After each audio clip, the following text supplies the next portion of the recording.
pogledamo predvsem, ali na njem nalepka, se pravi plomba Zavoda za gozdove Slovenije.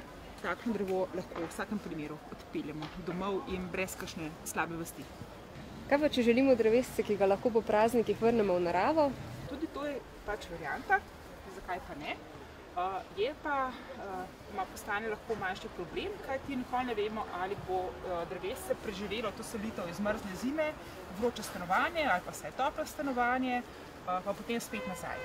Ampak se da pač v posebnih okoliščinah nam uspe. Spravi, to je drevesce v lončku, ki ga kupimo, baje se ga tudi zadnji čas lahko celo najame. Pripeljemo ga domov. Zdaj pa tako, če imamo zelo zakurjeno stanovanje, to za drevesce ne bo dobro, ker bo drevesce šokirano in lahko zelo hitro začne odmetavati iglice za sušiti. Bolje, če ga postavimo na vrt. Ravno tako krasimo, pa še prostor nam mogoče ne bo zavzel, ali damo na vrt. Če pa ga že damo v prostor, pa poskrbimo vsaj, da ni blizu radiatorja ali kakšne peči, skratka, da je na čim hladnejša in kasneje, da ga pridno zalivamo tudi in da ga imamo notri recimo največ 14 dni, pa ga potem preselimo spet ven, čim prej.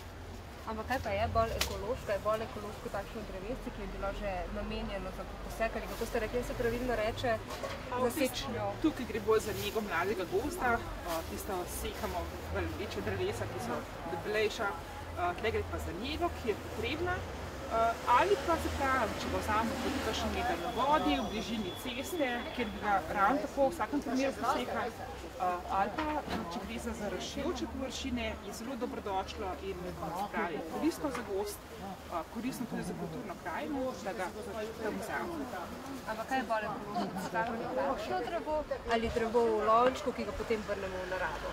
Jaz bi takšno, zato ker potem pač pravimo neko dobro delo in skratka ni bojazni, da se nam bo posušila, to se bo tako ali tako, ampak naredimo nekaj za pač slovensko. Tako da jaz imam tudi prakso doma, da gremo vsako leto, imamo en majhen gozd in gremo z družino, vsemi otroki, vsak izberemo neko drevesce in ga pošpiramo.